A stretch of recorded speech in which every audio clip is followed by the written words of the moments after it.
Hi, everybody, and welcome to our webinar today.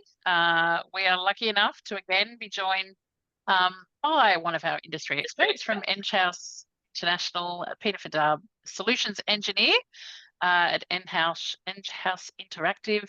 Obviously, our session today is, of course, a follow-up from our session last week that showcased the AI-enabled QA and evaluation and insights that can be applied across your contact center. So in the spirit of reconciliation, Auscontact acknowledges the traditional custodians of country throughout Australia and their connections to land, sea and community. We pay our respects to their elders past and present and extend that respect to all Aboriginal and Torres Strait Islander peoples here today. Today's webinar, again, we've got 60 minutes locked in, and we will be focused today on covering off some of those questions and elements that we didn't quite get to in our last session because it was so incredibly interactive. And we thought it was too important to actually make sure we allowed that to kind of continue and flow. So hopefully we'll be able to resolve some of those questions that we had last time. We're happy to talk about any others. As always, Pete loves some hard questions, so let's make them happen. But we've got an hour to really sort of go through that and cover off some of the other components that the system and the products and offerings that Enghouse have got available. And it really gives us the opportunity to pick up on some of those threads that we had last time and kind of dig a little bit deeper into them. As you all know, I'm Fran, CEO of Auscontact, and again today I'll moderate. But it's a smaller group. We know we've got a number of people that are waiting on the recording of this session, but we want it to be probably a little bit more casual and definitely interactive.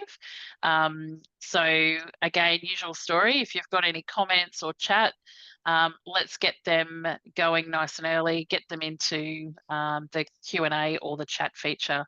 And again, we'll come in with any of those as we go. If you've got new questions or you've had the opportunity to think further as time has progressed between the sessions, throw them in there as well, and we'll make sure we get to those as well. Pete, I'm not going to talk any longer. I'm going to hand straight over to you so we can actually get back kicking off in this topic. I know we've got so much interest, not just from those that were here last week. We know we've got a lot of customers reaching out to you guys, sort of saying, how do we take that next step? So let's get into it. Thanks for that, Fran, and keep those questions coming, everybody. Fran loves to have a little bit of a dialogue and keep me on my toes. So please keep those questions and thoughts coming through. So we're covering the sort of AI-enabled evaluation and some of the insights into the contact center. As I say, this is a follow-up session. If you missed session 1, there is a recording available for you guys that you can access, and we will get that sent across to you. So if you've registered new today, I have got a section where we'll catch up a little bit. Just realistically, from an Enghouse perspective, if you've not heard of Enghouse before, we're basically a global company. I've worked for around about 20 years over in this section called Enghouse Interactive. What we really do is just about everything to do with contact centers. So, if there's anything around sort of workforce management and those sorts of things, we have product sets within all of that ilk. And as I say, I'm only 20 years in at the moment, so I have a bit of experience for you. Today's topics are going to be a quick recap, just in case there are any new joiners. So if you did join the last session, just bear with us for 5 minutes during that, just so we can catch anybody up to speed. I've got some real world considerations, and this is from me, the questions I expected but didn't get, or some of the feedback. So I'm going to speak a little bit for the silent majority there, maybe. We'll have a look when we get to that session. And also we're taking on board some of the questions, and we had a look at what was getting asked and really addressing the feedback that we're getting or the output from the evaluation. We were running short on time because it was so interactive last time to really go into depth. So we're going to take a little bit of a look through that as well. Also, what else we can do with the system, looking at wider issues rather than just looking and keeping it to the evaluation side. What other things could I be doing with the same types of technology? And also there was quite a lot of questions of how do I get this into the real world? How do I bring this to life? How do I put it into practice? So we're going to go through a little bit of that as well. But if there's other topics, please jump in and we'll try and switch up and answer as much as we can do for you today. So please keep Fran busy reading all of that content. So the quick recap, what we're going to take a look at is just the manual and automated evaluation process and what that may look like from the sample. Obviously, I can only do screenshots from our product, so it will be sort of the Enghouse product there, but it'll give you a general sense of what's happening in the marketplace. So what we were really talking about last session is that the automated evaluation and manual process, really the manual process is with the supervisor has to set time aside to listen to some recordings. Also have to take time to score those. So processing that information, scoring it accordingly. Then you have to really look at your results and decide what you need to do with the coaching and complete your evaluation processes. And then you're getting into this sort of coaching area. And obviously that becomes a rinse and repeat. So there's quite a lot of human activity that's going on here.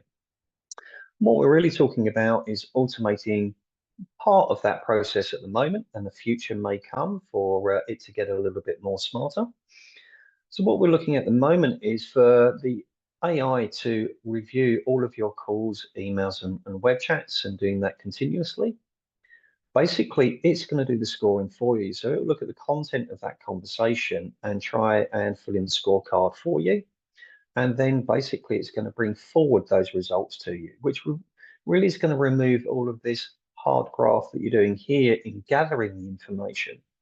And it's going to push that time back for you, hopefully into the reviewing the output that's coming through, the feedback that you're getting, but also in about coaching and fixing the problem. So I sort of simplify it down to help with the identification of the problems. You just need to decide what the solutions are to those problems. And that's what we're trying to put more time into by pulling apart, if you like, everything that's happening. The other point is really sort of we're only doing a certain amount within here because it's burning time. And really the key one that we're looking at is that we can review a lot more using the AI. It can sit there and do its job while you're focusing on yours, which should be coaching and working out the resolutions. So what really does that work? A quick recap on the technology. So how would we do that? So obviously we're quite used to doing the voice recording, and the supervisor manually will click through a scorecard. And we've got an example of that here today. So what we're looking at doing for the technology to work is to take those call recordings and transcribe them, so bring them down to text so that we can analyze the text that's there. So with the voice, we can go through this transcription and then into the AI section of evaluation. And what the AI is really doing is looking at the conversation. It understands the context of the question, and then it will try and understand the context of the conversation to identify whether or not the question has been answered correctly by the agent, or if something was actually done. So was hello, thank you, welcome for Enghouse said, for example, at that point in time. So the technology is really breaking text down and then assessing the text to group together the what's being asked and can I find that within the dialogue.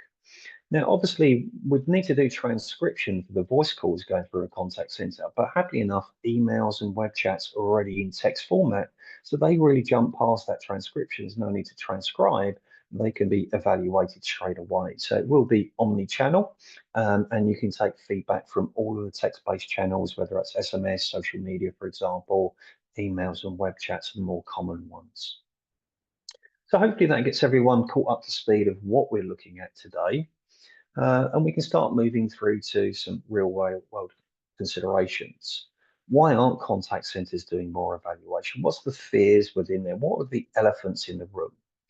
So really, if we consider that whole process is very, very manual within there, I've put a few comments that I've heard over my time being a pre-sales engineer and an engineer out in the field.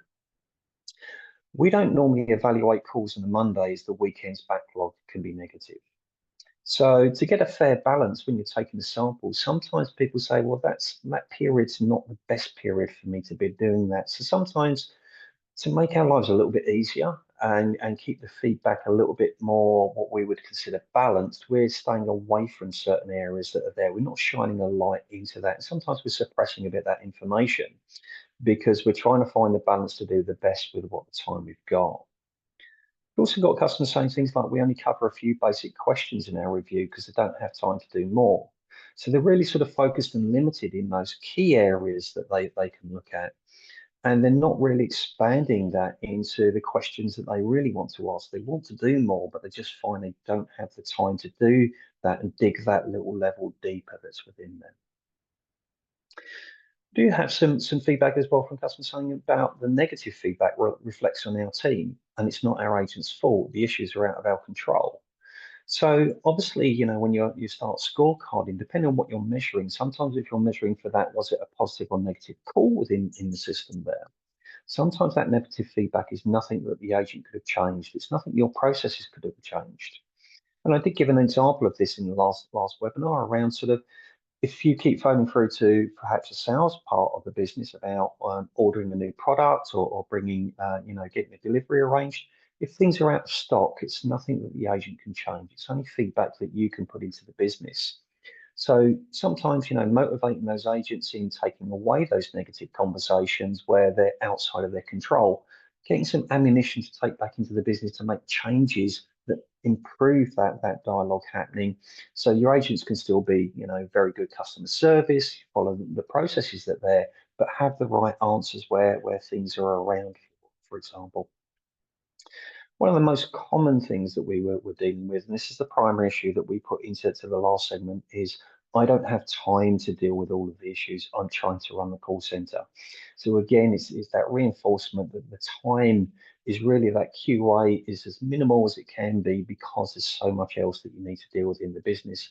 And if we can get that QA going the whole time, then hopefully getting that time back is where we're going to be. That's not really the only sort of dialogues that we get back from customers, because also we're talking about automating this, and there is some fear in doing this as well from within the section. So some of the things that we hear from customers is, I'm worried about the true picture and what doing this en masse will show. They're either worried about the amount of feedback there or things it could highlight that they may not want to sort of, maybe deal with it in sort of more of a closed room rather than sort of showing all feedback to agents. Also, I don't have time to deal with the problems that this could uncover. So again, although the automation is being done, they're fearing about the effort that they need to put into that section there to do the reviewing and the coaching, if you like, around that session. So we do have some quick answers for those about, you know, completing a trial gives you an insight into the true picture, so you can control the feedback, you can get the time and space to work. So this is where we're going to dig a little bit deeper into this into the session where I talk about how we sort of onboard this. But you know, in doing a trial, you can get that sort of small glimpse into what the general feedback of opening this up would be. And a trial you can actually continue for quite a period of time, and not because the technology doesn't work, but maybe because the business isn't ready for the feedback, and you need to decide how you're going to bring that feedback in waves, or perhaps you're going to make some improvements before you actually take it live, so that it softens that feedback a little bit. So it gives you that time to work on maybe perhaps quick wins as I'm tailoring with them as well. AI also, you know, is going to vastly reduce the amount of time to identify the problems that's there. And what it's really going to do is give you time back within here. But that may still seem a bit overwhelming. So one of the things that we do recommend there is to pick your battles. You're not going to be able to have time to fix everything in the world. Life is never like that. And certainly working in contact center, there's always a new battle to fight and a new improvement to make, if you like. So within that side, just sort of realize that you're going to get the feedback there. It's going to show the problems that may be there. It's also going to show some positives to you as well. So you might actually find that when you put this in place, you've got a whole lot of positives to take back into the business that the agent wants, not just the problems. So we'll talk about that a little bit more as we go through. But as a recap, I just thought it would be good to show that for the silent majority that might not want to ask the questions there are some things that we don't like discussing around the sort of manual evaluation process on the amount of time and amount we can actually achieve within there, but we can only do that small sample.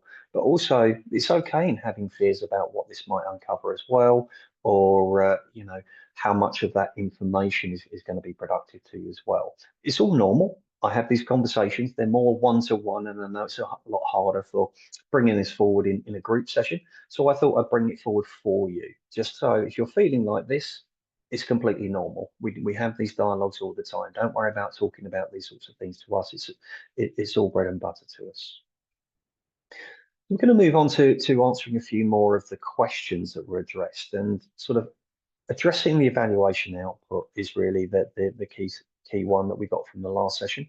We did also dig into a little bit of, highlighting wider issues and customer conversations and what that could open up past the evaluation segment there. So I've got that segment in here as well. And again, that project timeline. So I'm going to start, dipping into that. But just a reminder, Fran's watching the chat, so let's get Fran working. It shouldn't just be me talking. I want to hear Fran jumping in there as well. Well, we have already got our first question if we wanted to look at it, because it does touch on some of the things you've already covered off. And it's Yeah, in sure thing. relation to how you would deal with potentially subjective answers on an evaluation form. And I mean, we have to deal with that now. And I know in the last session, we talked about some of those grey areas, and a lot of the things that we actually see now are subjective, and, which is what generates some of your inconsistencies. But it's, dealing with things like, did the agent use effective questioning to determine the caller's needs? Did the agent build rapport? Can the system understand the level of contextuality? Or will it need to be a rewording of the questions? Sometimes the questions do need to be reworded, they need to be tweaked. And sometimes asking one question may not be enough. Sometimes you might need to ask those questions in a certain different way, or add a couple more questions to dig a little bit deeper around it.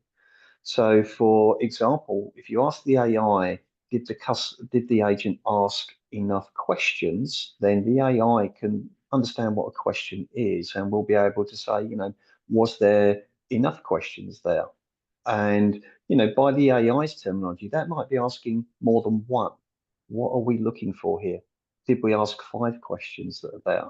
So in sort of, when you're looking at a human will understand what the business need is to meet that question sometimes, but sometimes we have to reword it a little bit for the AI. You may say to the AI, did the agent ask at least 3 questions? That again, may change a benchmark that you may have to set an acceptable level to the AI and be a little bit more detailed, because the human brain will translate that into, I understand the business need and what the goal is. The AI is just looking at it from what's the content of the question that I need to go and have a look at. So sometimes being clear in your goals is probably a better way of setting it. And also Hey, not being sorry, can I just ask with that? So again, right, if I think of calls that, all of our different members are taking, sometimes you can actually get the solution, the AI solution, to actually understand the context, but it will take some time to actually teach it what it is you actually need from that context. So again, if I said, did they ask 3 questions, but actually they asked one really great one and it got the result they needed, we wouldn't want it to be saying, well, no, it didn't ask 3 questions, so you're going to waste time going down a rabbit hole. So there'll be some time in the early stages when you start rolling something like this out that you are actually constantly checking in with what you thought you were going to get versus what it's giving you. So there's this almost, through that proof of concept period, there's some tweaking that you need to be invested and involved in, right? Exactly that, and you may actually change it, because trying to teach an AI what a great question is, you're going to have to give the AI basically an example. Yep. So did the agent ask, is there anything I can help with today? It can look for that statement. Maybe we have to define what those great questions are to the AI, and this is where we might expand the questions and say, not did they do that one simple tick box, but maybe put in a list of, here's our great questions. Was this used in that context? So Or bear even in from mind, a customer lens, you could, yeah, did the customer need to keep asking? Did they keep clarifying? Like, was there a, could it identify that there was an understanding reached? You know what I mean? I think that sometimes the challenge is we look at what we currently ask as a question. Obviously, we have humans sitting there at the moment listening to calls, so they can kind of go, I know what I think I mean. I would probably challenge, lots of us that we haven't necessarily got the right fit there either. So even with the humans evaluating now, I would probably say if we really got underneath their ability to subjectively assess some of that stuff would be inconsistent at best. So again, this is about the investment you need to make to actually get it to understand what is it that you actually need it to tell you, as opposed to what have we used? And some of that is about, it's new thinking, right? It means we can ask questions differently. It means we can actually, think about why we're asking that question. Actually, what's the outcome that it's trying to demonstrate, and how could we actually build that into the questioning in a different way, as opposed to the current state, right? Yeah, it's that. I mean, if you bear in mind that you've spent a lot of time training that human to understand what they're looking for and what they're grading, it's fair enough to say that, when you think of, the AI, you've got to think of it a little bit as a virtual employee, is what I think. We need to give it its job role, but we also need to consider training it a little bit as well. Right. To make sure it's understand. And I always sort of, when we ever put AI in any facet, whether it's evaluation or self-service, it's all about, think of it as a virtual human being. You need to give it a job role. You need to give it a training program. Yep. And I was going to say there's a great question here on the back of that, and I know we've talked about this a little bit before, and it's asking about, is there limitations to the words that are spoken, and then translating that to text, or does the system allow the interpretation of tone of voice, sentiment, etc., etc.? The system will understand things like sometimes the sentiment and the context around the conversation. There is the conversation around, other things that may affect the call. And what I found from my experience in deploying these technologies into customers, those aren't the ones that are quite groundbreaking. I'll give an example. There was a customer that did a trial around it, but they worked in very much a pod format within the contact center. But they'd actually gone very cheap on their headsets. And the AI was struggling not with the context of what was being said, but the background noise that was cutting into the conversation that was there. So it was having problems picking out what the dialogue was from the agent to the customer versus the background noise that the headset was picking up. A very easy problem to do. Very much modern headsets have noise cancelling around there. But when you're looking at things like multi-language, the multi-language of the systems are very good these days. There are what we would refer to as like international libraries. So these are actually done by sort of companies that have speech libraries that everybody around uses, that uses this technology. And those are getting better every day. So we probably, went back, 10, 15 years to the Microsoft voice these days. It was very robotic. You think of sort of Stephen Hawking as a very sort of clear example that most people will be aware of when he's talking using that Microsoft voice, compared to some of the AI that we might see on YouTube these days, for example. That engine of reading text out by AI is vastly improved, and it gets the sentiment and the context most of the time as well. And it's the same way when it's being translated the other way. Those libraries have vastly improved, and they're still improving today. There's two forms of those libraries. One are what people call standard libraries, and that's what most people start with. So those fit most people's use cases that are there.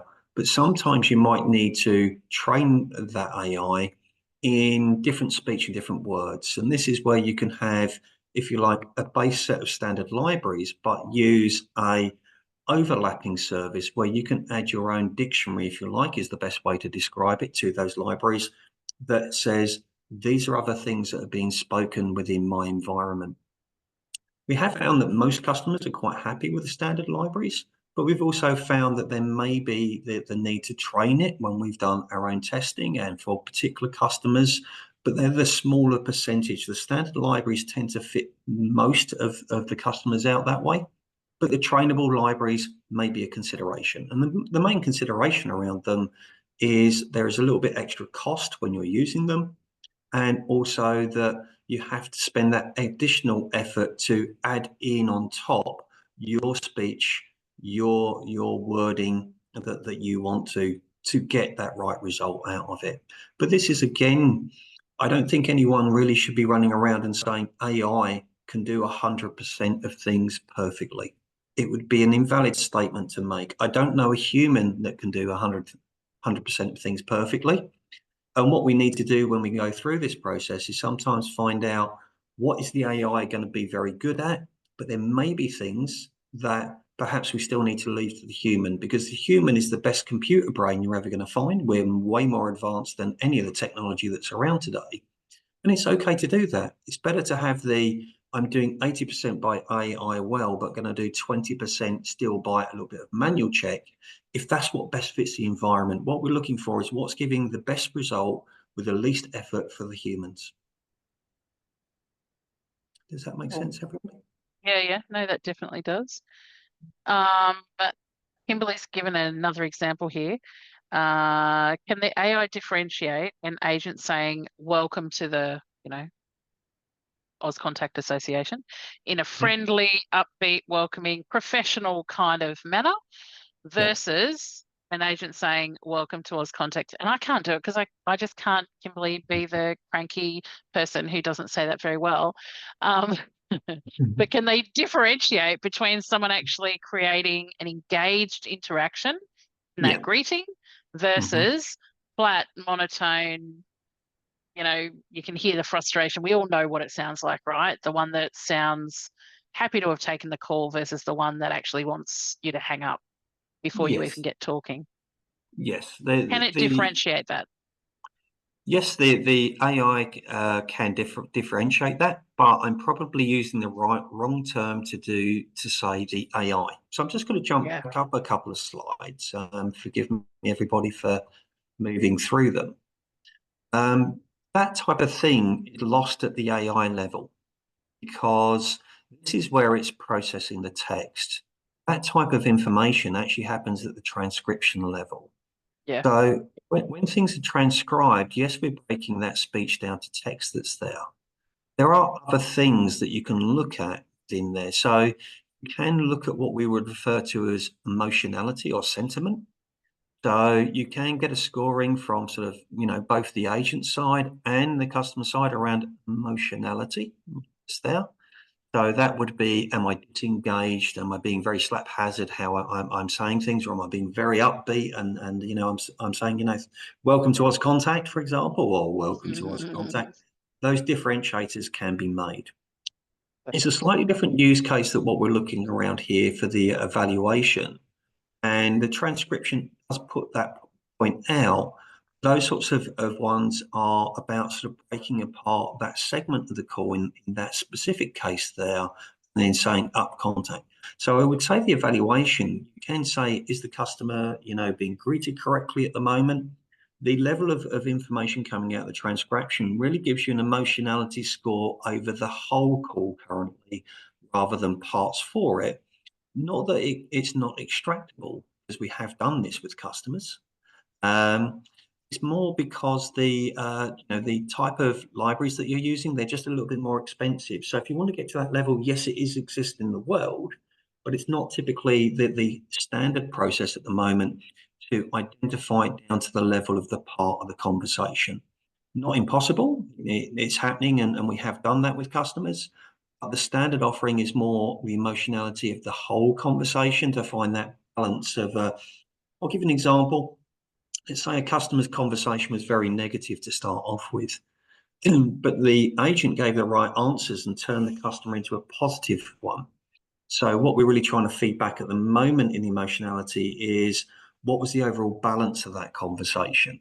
But if you want to get down to the granular level of was that said in a positive way, is possible. It's going to be a little bit more expensive, but it's just really because the processing that you're going to do around that will be on each part and sentence of what's being said, rather than what's typically within standard translation models of doing it across the whole call. Probably what it does give you though, and Kimberly, I kind of love where you're heading with this. It gives you the opportunity to really think about how do you identify your superstars as well.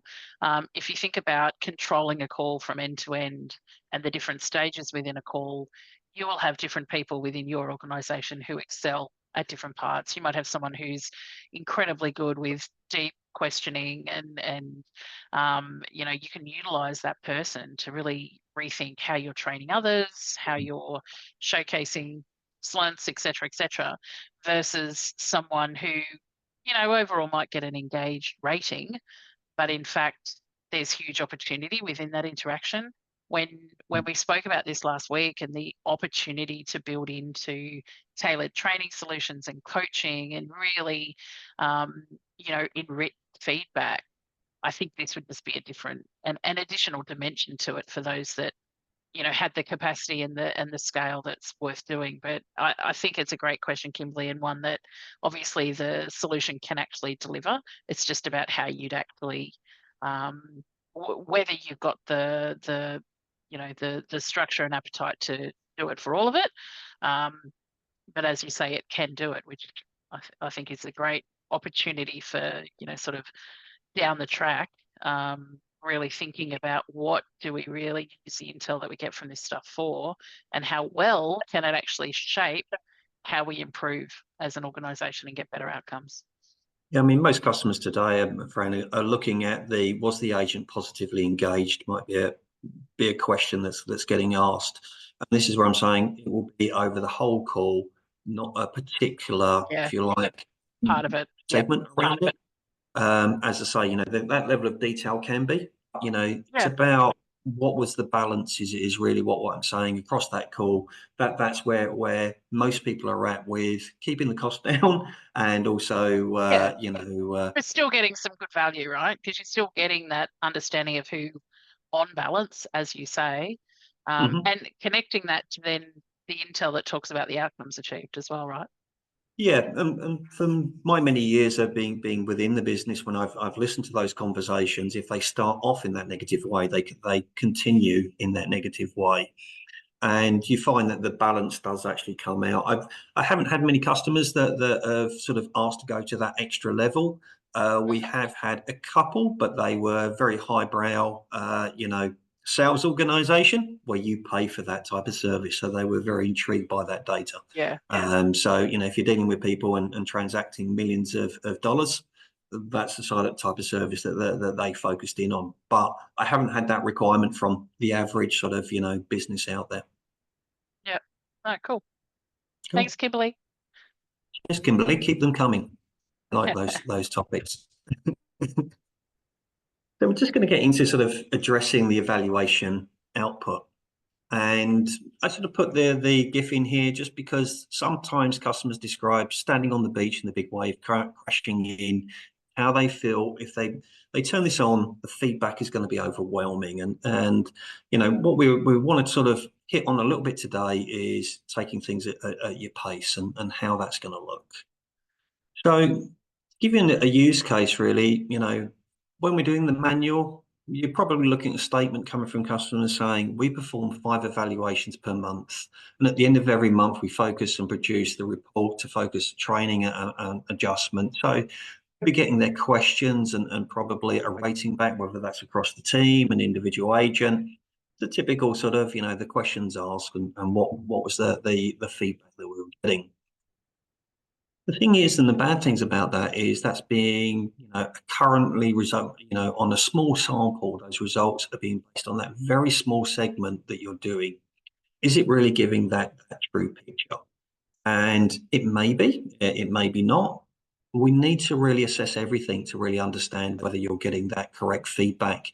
Some people in this manual world might feel that their feedback bounces from one month to another. because they're not getting the accuracy. Maybe I might be 60% one month, I might be 40% the next month, just on this first question. That's because we're only doing a small sample set, and my balance may be more in that 50s, but you'll just happen to be picking some bad calls the next month, some good calls that I've done, because I may not just be that sort of static flat line as you know, the service I've given. Maybe I'm a little bit more downbeat, as we were talking about before, on a Monday, but very upbeat when it's Friday and approaching the weekend. A very common thing to see within agents.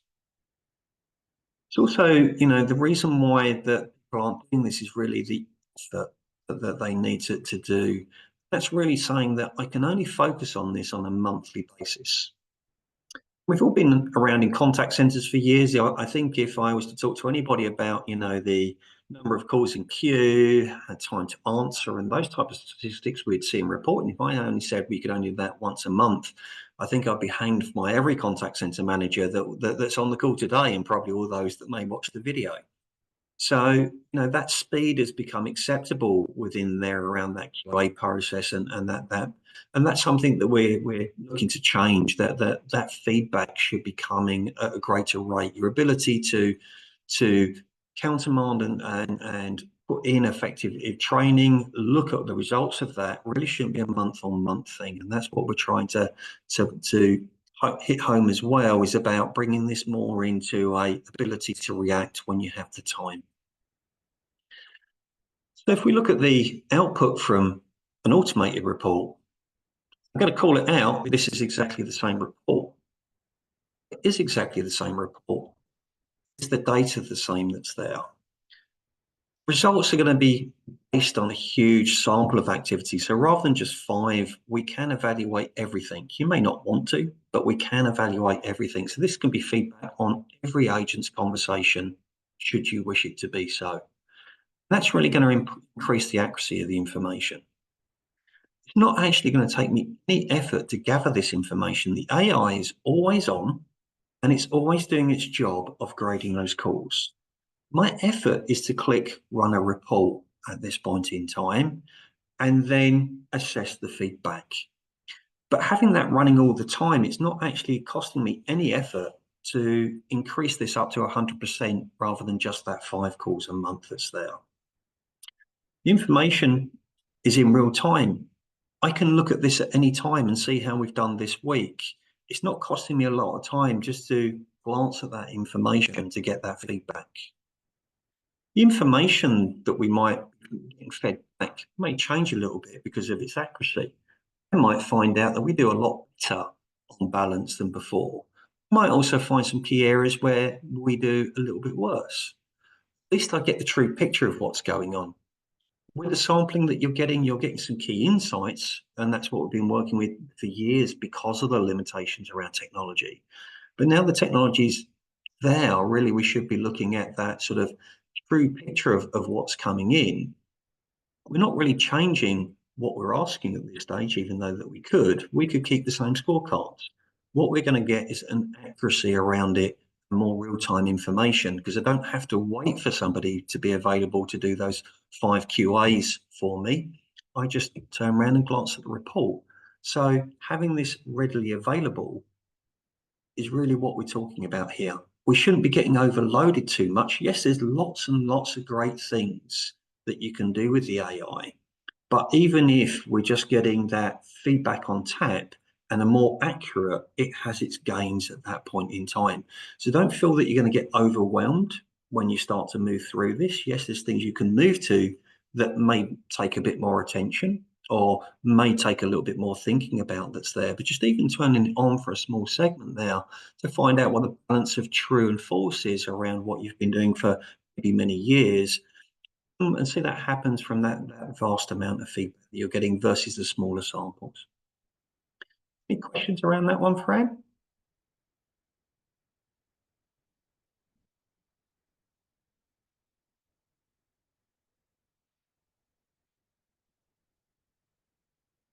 Fran, are you still with me? I am, and I'm talking to myself on mute. Sorry. We all do Talk it, about a Fran. rookie error, I tell you.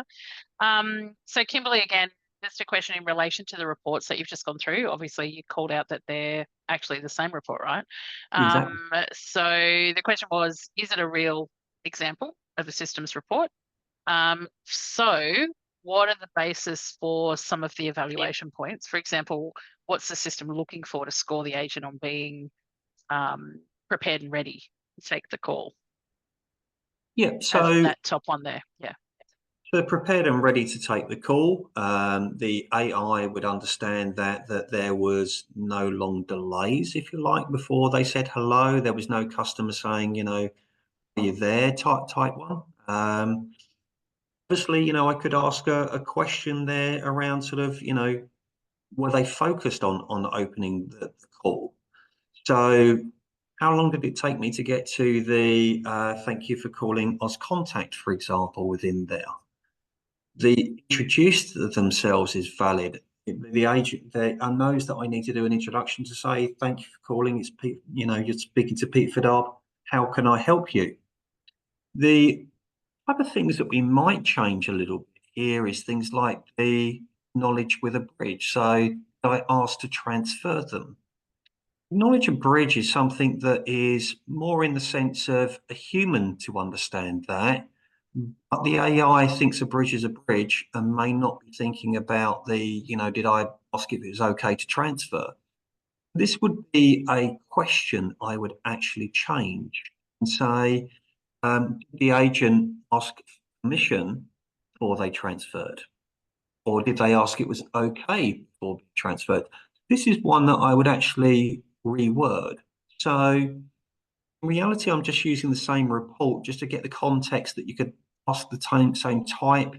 Feedback wouldn't be overwhelming. This isn't really a true AI report, but it does give me the ability to say, Kimberly, these are the sorts of things that I would need to change. The agent ask their name within there. That would be quite valid within there. Open a call in a professional manner. Well, the professional manner, I might need to put a little bit of a context around that, because what is professional? Now, the AI will extrapolate what it believes a professional manner is, but that may not be what you believe that from a business context. So this is where you may get the AI has a context for it, but it's not what you believe the context should be, because That's that Kimberly's tweaking you were talking about, wasn't it? That it's you the need to it's test it tweaking, and yeah. then adjust and yeah. Yeah, and these are the sorts of things that we'd be thinking about in that sort of, you know, that trial and even in pre-trial. This is what Yeah. we try to sort of help customers understand. It would understand to display a good pace and pitch of speech. That type of thing around the pace, it would understand. I may reword that because that may be a little bit ambiguous. I might Yeah. ask it, was there any long periods of silence? Yeah. So I may clarify that and better word it. So we're going to get to certain things where we're tweaking those questions around a little bit. Yeah. The caller wish to speak to somebody else.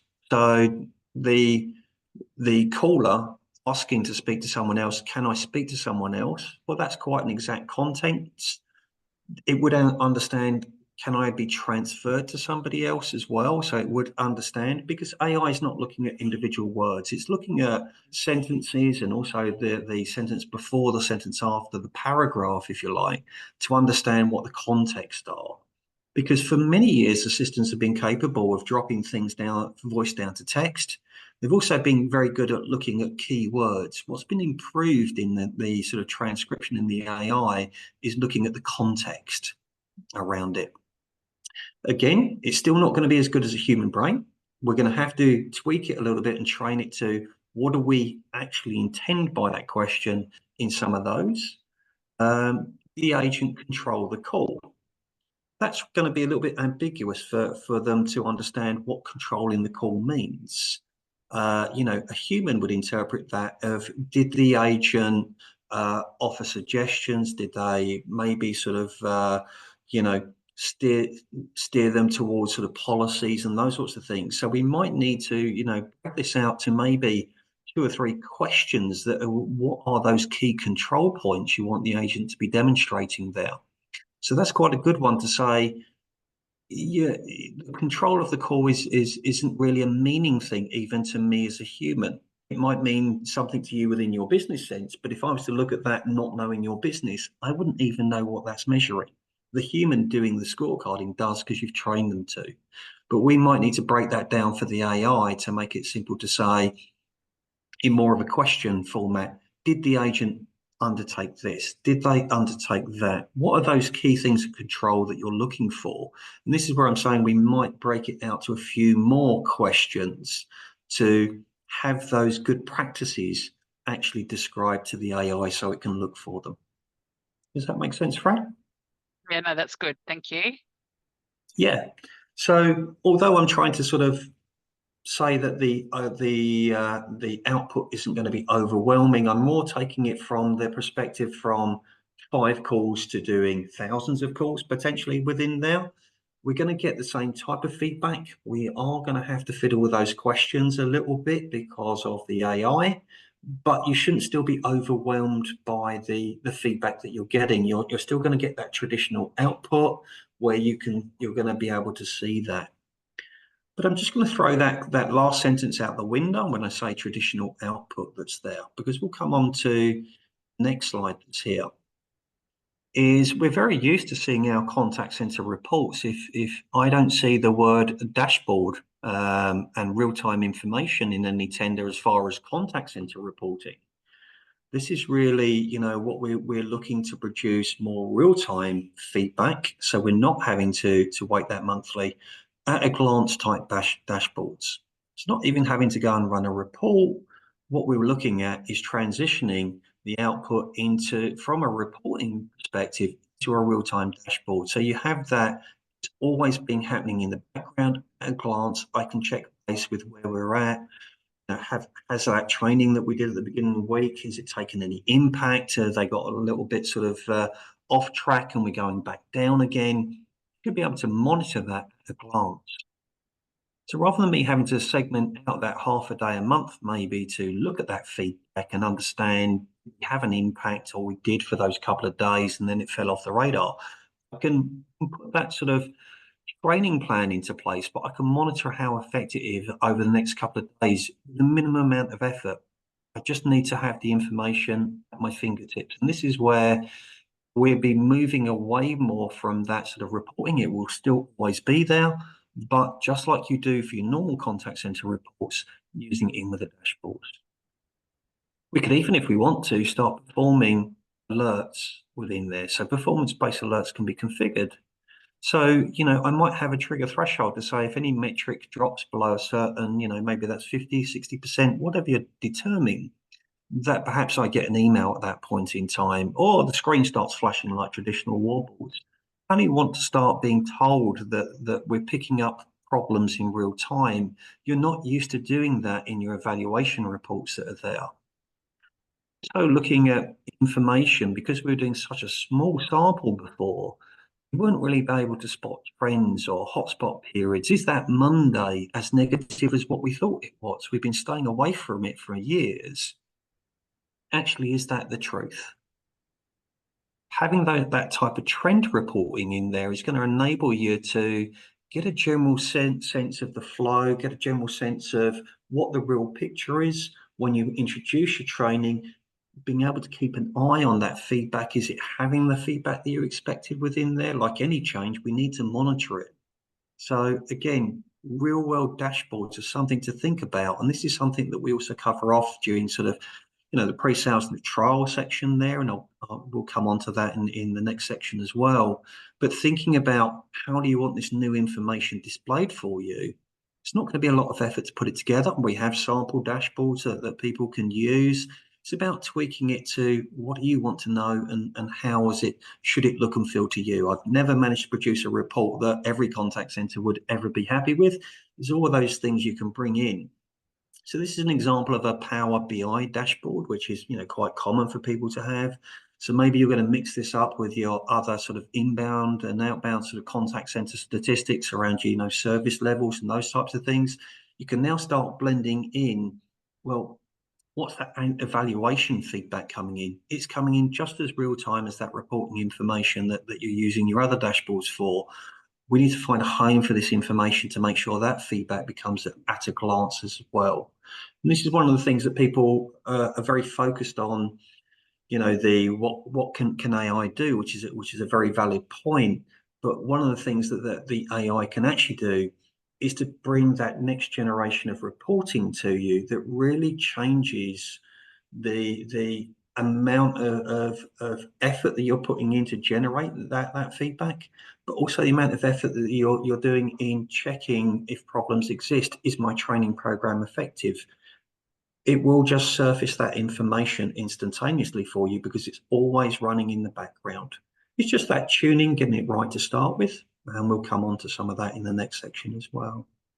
Do we have any questions around that checkpoint at all? Nothing with that. No, all good. No, but certainly, you know, think about anything that you would want to be brought forward around that, having your, you know, evaluations over time. Perhaps it's the, you know, feedback from the customers, emotionality over time within there. That's definitely something to look into as, you know, put your reporting and real-time dashboards through their paces. So my next section is going to be around highlighting the wider issues. And this is really, you know, I've had lots of conversations with people over, there's negativity in the customer conversations, but it's not always the contact center's fault. It is those uncontrollable issues. We've always tried to feed that back into a meeting room, and we always sit across another person in the business that says, it's not my fault. Show me examples, give me the feedback, show me real world examples. This is just hearsay. It's just your agents moaning. Those types of things, really, you know, collecting some data around helping you taking things back into the business to get more positive conversations going. So we sort of been looking through the transcription into the AI evaluation, which is one of the tools that becomes enabled within the transcription that's there. The AI can do other things as well, other than a set criteria of certain things happen. This is more about the voice of the customer, and what we're going to ask the AI to do is to automatically classify all the text medias into different groupings. Talk about keywords, what the most popular hot words and topics that are being discussed, and I'll say topics, but keywords as well. And realistically around there, are those conversations positive or are they negative within there? It's going to key us into what's the emotionality of the customer experience, and topics are good and what topics are bad. What's the root cause of the, you know, CSAT scoring, your NPS type scoring around there? You know, when you get that negative feedback within there, obviously, you know, what are those topics that are causing that sort of negativity? And, you know, if people aren't happy, then, you know, you do get a risk of churn. So this is happening very similar to the transcription. We have transcribed the conversation, and we are going to get an emotionality value around that conversation, around was it positive, was it negative around there. But we're looking more from the customer's dialogue at this point. Also, when we break it down to the transcription here, we can identify within what's being said key negative aspects or key positive aspects within there. I'm really annoyed. Annoyed is a negativity. I received the wrong. Wrong is a negativity. Sizes twice now on two separate occasions. Again, that's a negative statement being said there. As this is the second time this has happened. Repeating negative, also, you know, repeat instant is also a negative there. It's looking at the, I've got a problem. I'm not happy. I have a problem. Something's wrong, and it's happened multiple times. And this is where I'm talking about understanding the context is improved. We're not looking for key words, but we're looking from very high level. What's the actual conversation been about? And it's keying it to looking for other words. It's annoyance, trying to find what was wrong. And by also looking at what is wrong, AI is being key towards to look for other things in that conversation, like a repeat, if you like, that's there. So this is where the AI can do many things. That context around the dialogue, it will try and switch its focus from looking just at that one specific "I'm annoyed" into going, what was the problem, and, you know, has that been made worse in any way? So what does this really look like? Well, we can have a report we can jump into at any time. Bear in mind, all of this is being processed, in real time with the agents. They're completing the conversation. We're processing it into the written word, and then we're then starting to segment it from the AI. So we can actually start getting those topics that are causing good and bad feedback. And we talk a lot about the bad feedback. It's also good to talk about the good feedback here. You can see we're doing very well in most areas that are here. The friendliness in the customer journey, we're getting a very good rating. Can you jump into this topic and see what in the friendliness is, being there? There are drill downs to take it a step further and break it more down into that. Just to give you a sense of what we're looking at here is the different topics that we're noticing, or the AI is noticing, is popular topics. They're happening frequently. These subjects are very happily being mentioned about our friendliness. Oh, you're so friendly. Thank you for taking the time today. It's been a great experience. That might be your customer feedback. Around efficiency, that would be general terms. Oh, it's been a very quick delivery. The word quick would come under efficiency, if you like, there, but it also might be fast, might be within there. So there could be, a good service could drop into that efficiency as well. There will be some topics behind this that would make up a picture of total efficiency, but what the AI is trying to do is to surface the major topics that were there. You'll have subtopics underneath that you could drill into and poke around a little bit more.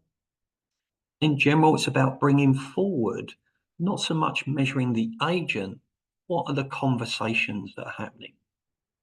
And particularly tuning into the customer conversations. So what we're looking at in here is taking feedback. And as we saw on the right, we were getting, some feedback, and that could be positive. We can also get feedback that is negative. Feedback can actually be neutral as well. So there might be things that may be, a little bit impartial, if you know what I mean. It wasn't positive, it wasn't negative, it was just okay. So, you can tune the system around those to have those three different states that are there. Again, the AI may need to be tweaked in how it looks for certain things. There might be things it sees as being positive that you may see as negative, or vice versa. So you can actually change statements around here to fit the balance of what you want as a result as well.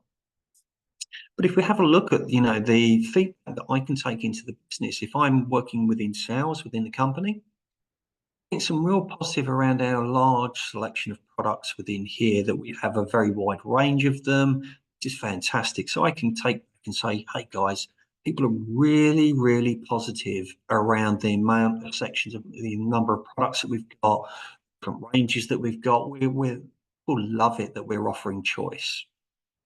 However, we are getting some negatives here. We can see that the negatives that are being pulled out is about being out of stock, for example, within here. So although we've got a great range, we do have a little bit of a problem around stock control. So it's great we've done, we've widened the range. There's the feedback I'm going to take back in. Still need to look at that stock control, because I'm getting a little bit of feedback that's a bit negative there. 90% positive. We're getting that 10% where we may not have as many items because we're not holding the stock, because we have that wider range. So when we're taking that back to other business units, I work in sales. I have nothing to do with the warehouse or the ordering within there. I'm just here to sell and help customers with their inquiries around their purchases. So I can't really be held accountable as the contact center manager for customer services or the sales team within there, all these type of activities, but I can get the ammunition together to take back into the business that says you can help improve that sort of customer impression. And this is the area of focus that we're getting with that negativity around.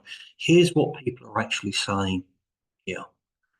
And also, if you think about it, well, what impact does that have on your agents? We've always talked about, the agent motivation that's there.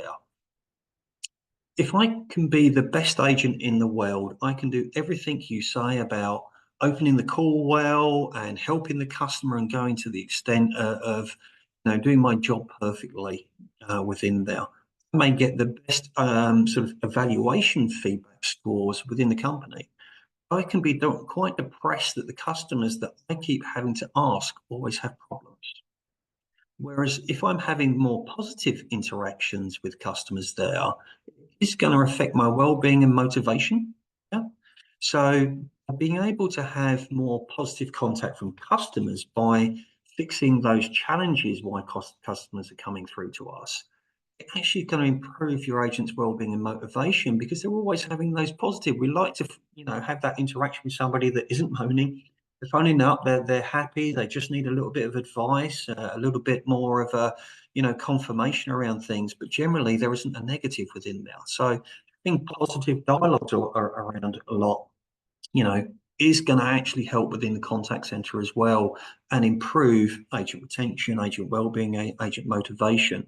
So trying to tackle that negative just from agent process, using this technology to help bring more positive interactions into the contact center, maybe from problems that are outside of your control. Normally, surfacing that back to the business is going to be key.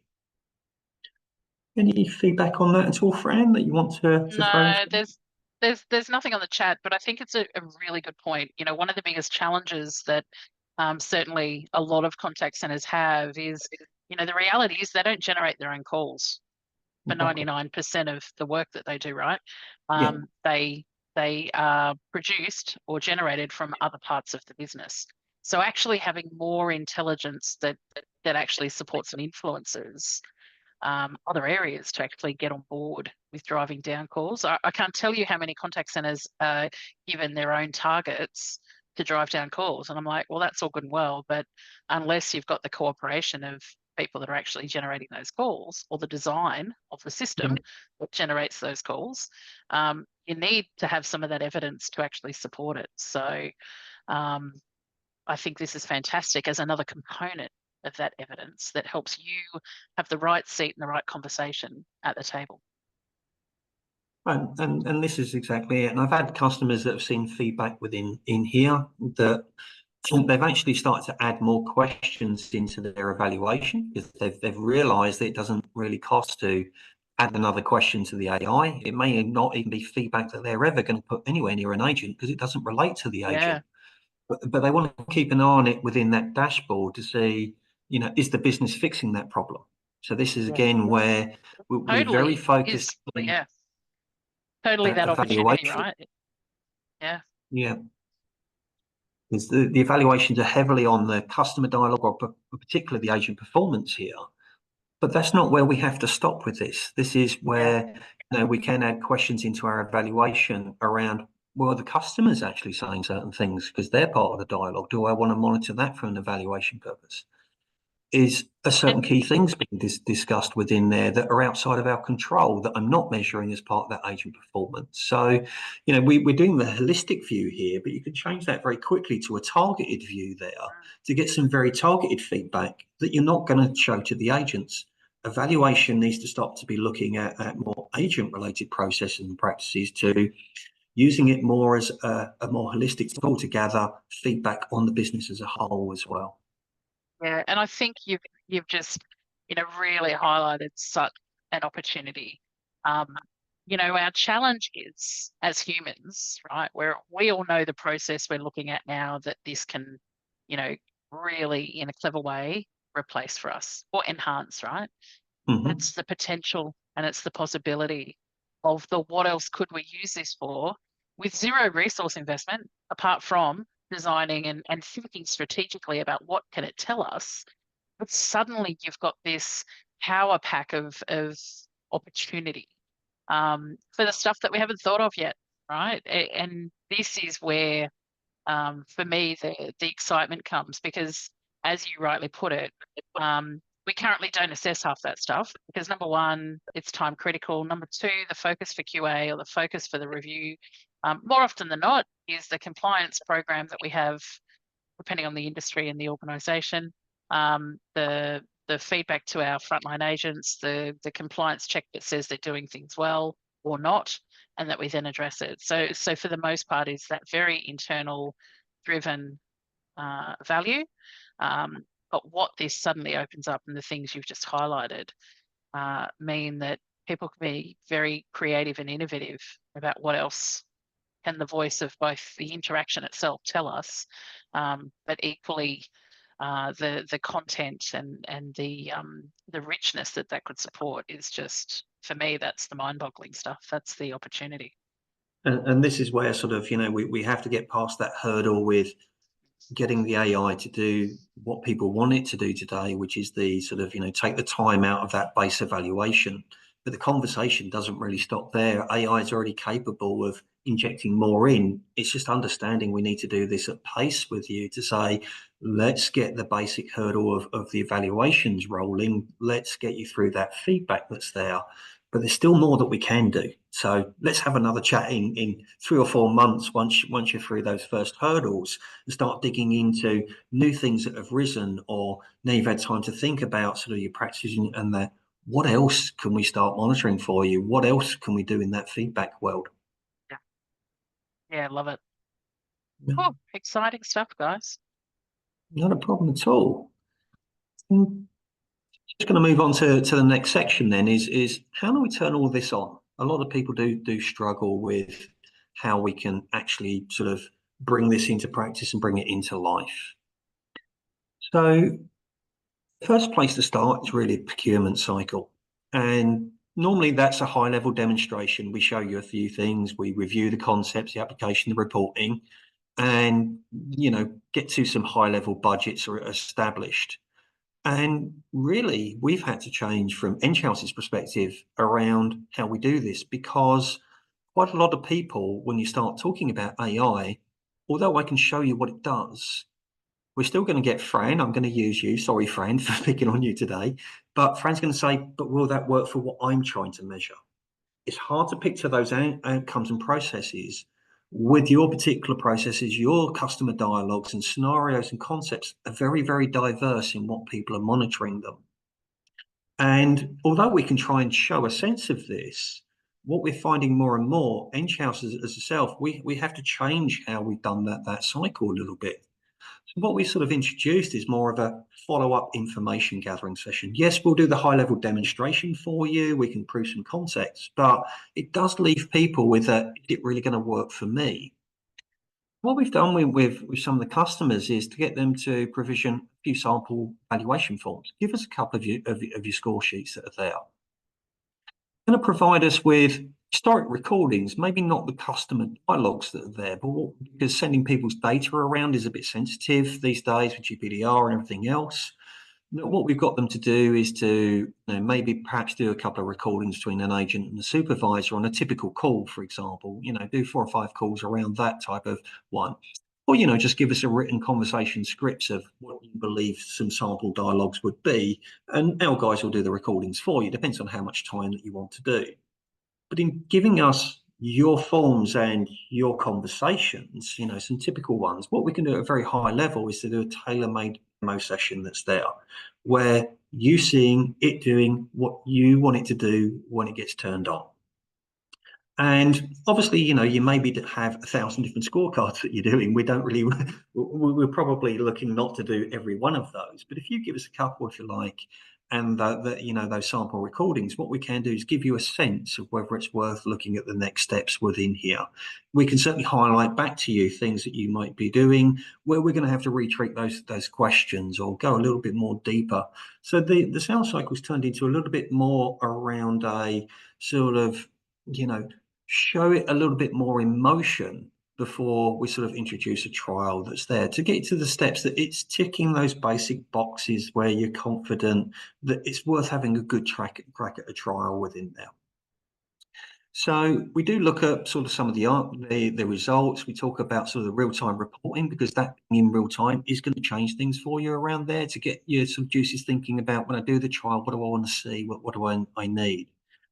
Just to sort of try and give you that sense of what I did today around how do we alter those questions to become AI friendly. Let's look at what you're asking, and I might have to ask you a little bit more of saying, well, what are you interpreting as a proper conversation between an agent and a customer? That's too ambiguous for the AI. What are we looking for? Give me some key milestones to measure. you'll get a sense of it around that sales cycle there of actually what comes within the deployment as well. And this sort of it makes people a little bit more comfortable. When you talk AI, it's all a little bit black box. It's a bit magic there. But with the scenarios, it can, sometimes we take these questions and it's a perfect fit. Sometimes we take the questions and there's some altercations that are needed. Sometimes we need to turn around and say, actually, when you're looking at this bit, it's probably better left to a human. And we find that out at different levels of the process. This is just sort of a taster session to see whether or not we can move forward to the next cycle that's within there. So are we going to continue to a trial? Do we need to expand the testing further? Do we need to do some digging? So this within procurement here is to get to the point where you're happy to do a trial. To go live, I wouldn't recommend it because really there's a lot to think about within here. So when we get to the pre-trial here, we're having that deeper dive into what your evaluation process is and what are all of your scorecards, going through those and all of them to be AI friendly. So this is all happening before we turn things on. We might even take some historical recordings because it's all within the same environment at that time. We might push them through there just to see, how those changes have happened before we even take it live. Can we feed some historical data into it and see how well the results are and tweak those questions even before we turn it on? Identify a small user group to sample. So we never recommend turn this on for everybody. We want to do it in a controlled manner, not because we're scared of anything. It's just about control that's there. So we want to reduce the business investment as well from time perspective, also from money investment. When you're talking about a trial, people don't really want to do, a huge investment if they're not sure. So by doing a small user group, we can minimize things like the professional services that are used, engaged there. For a trial, we're not normally paying for licenses anyway, but it's about that sort of upfront cost around, having to train people and who's engaged and time realistically. Just to sort of have a weird conversation, really, that most people think it's weird when we say it until, we point out what's in the news more recently, is consider your data storage and processing statements for GPDR. You actually covered in GPDR about processing the data for evaluations today. Now, there has been some sort of, legal cases in the US around this. I'm not going to go into more detail than that, but people really didn't have the sign-off from their customers to be processing their data in certain ways. So it's a point of putting into that sort of pre-trial before we start turning things on, what we covered in what we're storing and also what we're processing. So certainly if you're not doing recording today and you're not covered by your own statements, or you're looking to keep your data longer, you need to change your data storage promises back to your customer. And also if you're processing data there, should be something in there that you process it and why you're processing it and how you're processing it as well. So might be a little bit of a stopping gap around sort of some of that legislation as well. Obviously understanding, there might be, things like financial regulations as well that might be around, how long data needs to be kept for example, even if it's processed. So looking at the legalities also are something that's key to do. If you haven't done it already, it might be worth looking at it even if you're doing manual evaluation, because storing is one thing and processing is a different. What do we do once we put that trial into service? Well, really, it's a one, we usually recommend a 1 to 2 week trial. Continue the business as normal. What we're really saying is get on with the job as normal. We try to not put too much focus on it around, just let people have calls, let the system build up the data. Then we get into sort of the trial review, start looking at the results. Might readjust the questions because the AI, we might have found other things and other scenarios. There's always, a multitude of sins that are going on. So we might need to tweak that AI a little bit further. We might need to add a few more questions to probe a little bit deeper in some of those results. Sometimes answers lead to questions is one of my favorite expressions. That you give someone the answer and then you want to know why that's happening. So we might address that a little bit more in the trial phase. Identify areas that should be left for manual review. We might find that things aren't good at it. Not because AI is bad at anything, it's just sometimes humans can do a better job. And we might judge that the AI wasn't doing so well with that. maybe that should be manual. Be prepared for that to happen if you're doing quite complex things, that the AI might be able to help you with the 80%, but you still remember you're not having to do that 80%. Consider feedback presentation. Are those reports and dashboards, if we set them up, are they how you want?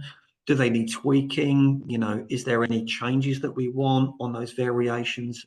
And anything that's come to light in those results really meant that we need to sort of change that presentation that we initially thought was good, but you now want it in a slightly different way.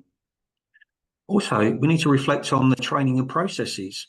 Do any of these need to be adjusted from the feedback? Have we found out we've got a bigger problem that we didn't think we had?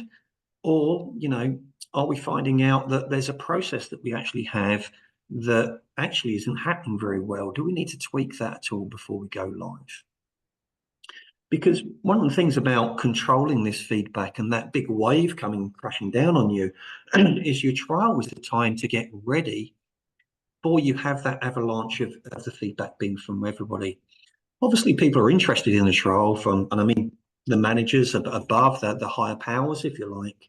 But within the trial, you have that ability to keep that to a closer group normally. So you can always feedback the trial's going well, we still need to look at it a little bit more, because your decision process is normally to continue a trial, or are you going to move to a go live? And by continued trial, I've had many conversations with customers there that have said, look, technology is working. We've got it to a point where I'm happy to go live with it. What I need to do is work on this impact of it.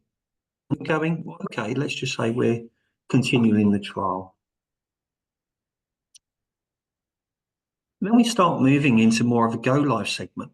And again, pre-go live, we need to address the feedback to the agent. Now, if we had 50 things on our scorecard, do we want to bring that all back to them?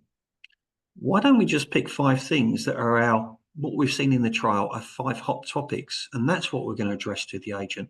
If we start marching through to every agent and say, here's the 50 things you're being measured on, this is the impact, maybe what we want to do is pick our battles.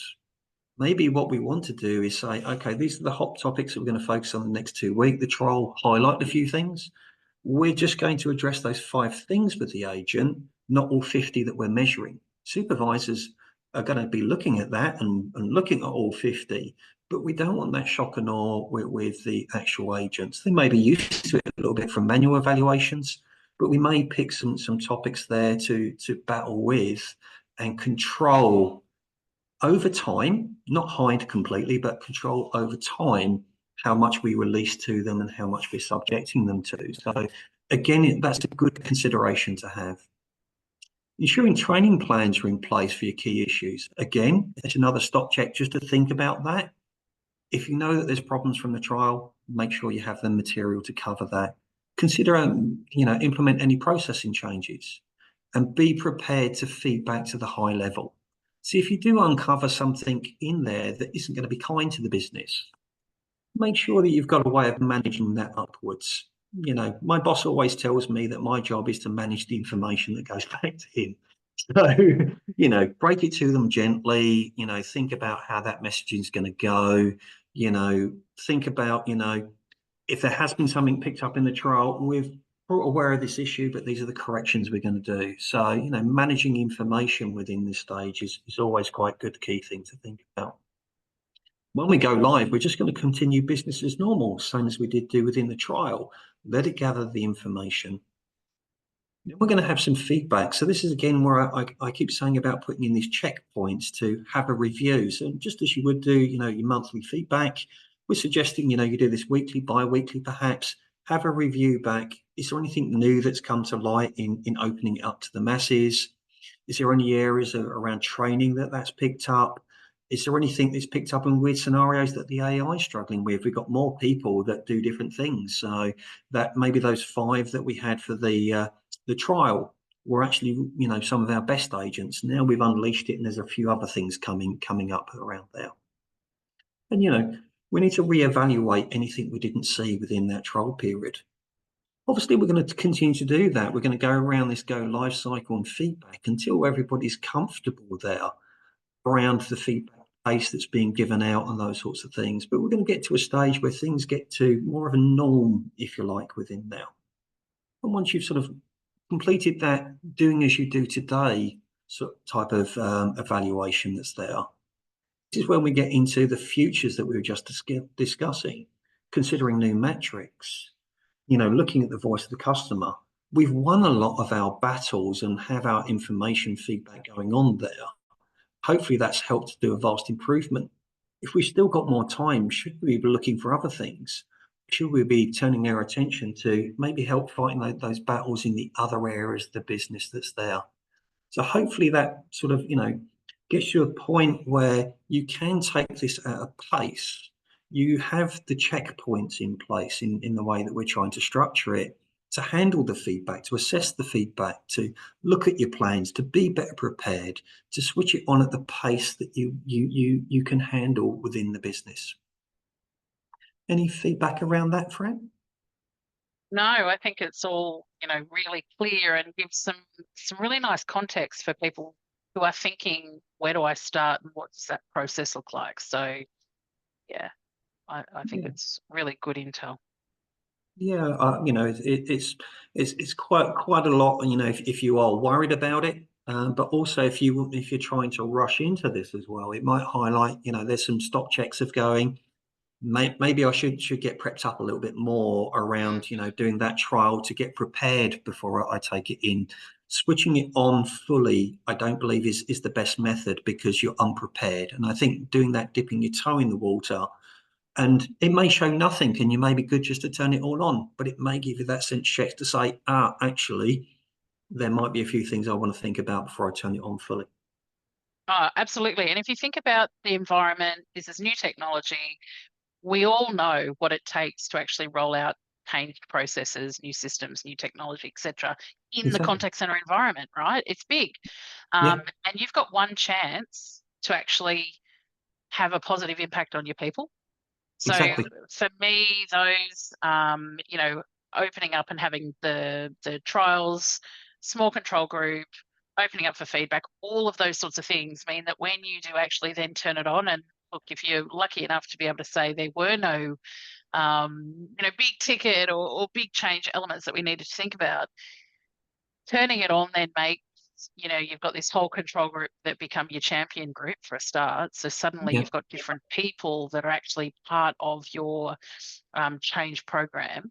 But equally, you are much better positioned to get it right first time with your broader group. And, the impact of getting it wrong is where you fall into all sorts of strife in a contact center environment. You are constantly then doing backtrack. Because again, there's people that not just your standard change resistance, but you've got people here who, the whole concept of some of this new technology is really quite overwhelming for. There's a lot of media out there about how it's going to take everybody's jobs and all those sorts of things. And, not that that's what I think it's doing. You've got to actually remember the loss factor for any of the people involved. So this process allows you to really be considered and strategic and deliberate in how you then feed it into that. We've got one shot at getting this right, because otherwise you're playing catch up for such an extended period to win back, hearts and minds of those people within your organisation. And this is it, and that's where the addressing the feedback comes in as well. Yeah. Is to think about that impact on them. You do only get the one shot about there. There may be things you see going on, but they were going on already. You just didn't know about them. Yeah, no, that's exactly true. In picking your battles, it's about understanding what your problems are, putting them into a priority list, and then go, what are the top 3 or the top 5 that I want to tackle over this period, whether that's a month or the next 3 months, at the pace that you can handle. And it's just about throttling that back into the business, because once they get used to change, if you've had five things that you need to focus in, if the agents improve that and they're getting that positive feedback about their improvement, about that reinforcement, you're doing so well, thanks for picking up on that, I'm seeing, vast improvement. When they get the negative the next time around, they know that they can improve it, and they know that that's going to be thanked. Therefore, that does drive that motivation, because motivation can be from getting that constant, I feel like I'm improving. Or I'm just being told I'm done well, because we've got to the end of that training cycle. There's never an end. There's always something you can improve. We can all admit. But if you've got It, to that, I'm a high performing agent, then yeah. basically, it's only small improvements that they need to make. It also suddenly makes um, coaching sessions and development options really focused and tailored on an individual. Instead of, I can't tell you how many times people would say to me, oh, it's a waste of time. Why would I go to coaching? I do everything well. I've been here forever. I know what I do. My QA is always over 85%. That there is that constant rhetoric, right? Yeah. This means that you can actually, if you can see that someone is absolutely kicking goals across all of it, how do you then create the opportunities in those coaching interactions to be all, number one, all about the person, but secondly, about what they want to do next, as opposed to just general kind of concepts of what we're seeing across the environment. But Yeah. equally, how do you tap into them as a resource? How do you use them as, the superstar influencer within your environment? How do you give them some new opportunities based on what you are seeing through the system?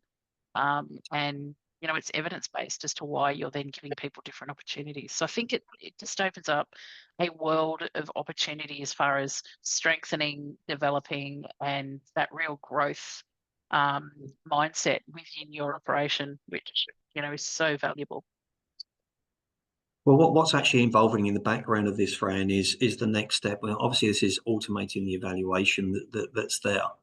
But the next thing would be to automate the feedback a little bit more. So where that's moving to is, taking those questions and actually putting underneath it for the person, these are the things the agent's doing wrong. Now, there's a little bit more sort of processing that probably needs to happen around that, because it's sort of, is the agent doing multitude of sins, or is it just one thing? It'd be very easy to bring that up.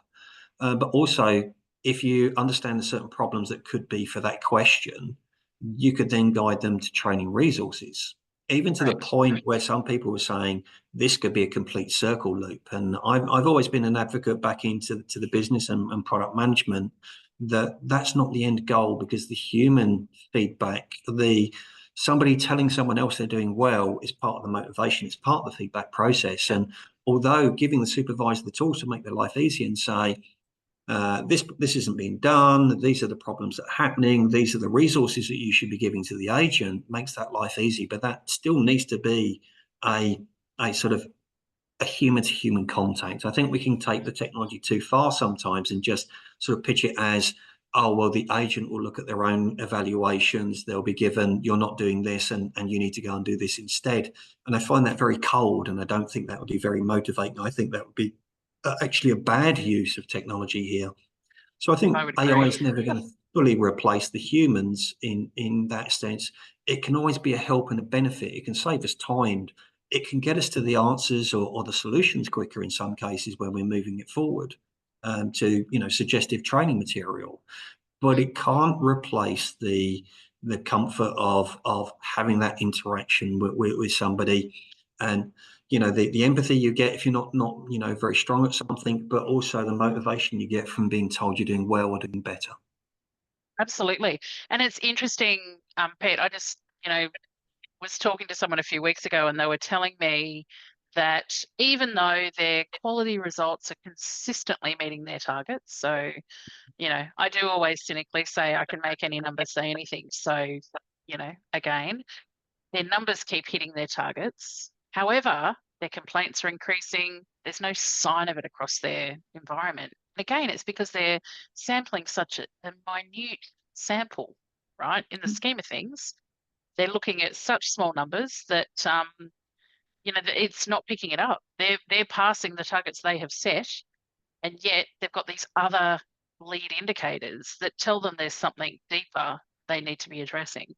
They're going to come up with some short-term ways to sort of tunnel in and focus a little bit more. But again, this gives you the opportunity, and it's not about giving your people more feedback or necessarily giving them everything that they see, because as you said earlier, that's quite overwhelming.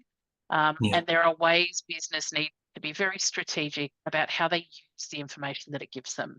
But the opportunity and the potential to really drive and enhance your operation is absolutely at your fingertips with this new and emerging opportunity and application. Yeah, I just think it's like everything you say, it still needs humans, and humans need to design how you want to actually use this.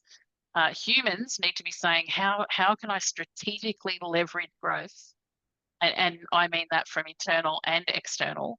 How can I strategically leverage growth because I suddenly have access to more? What can I do with it, instead of thinking about this data now means I use it the same way I've always used QA data, because that's actually so limiting. It is, and it's getting people past that sort of not just doing what it does today. And we're not saying it can do everything you can do today. No, I'm very clear that AI can't do 100% of everything. It's not, it's improving all the time, and it will get to a point where that smaller percentage will even get even smaller. But it's very good. It's at the point where it's very good at doing your day-to-day activities that are there. But if you have got something there and you need to do the manual, don't see that as a failure of AI. Just see AI can help you with 80%. Maybe the 20% may be something you still need to do. But it doesn't mean that 80% doesn't help you. Yeah.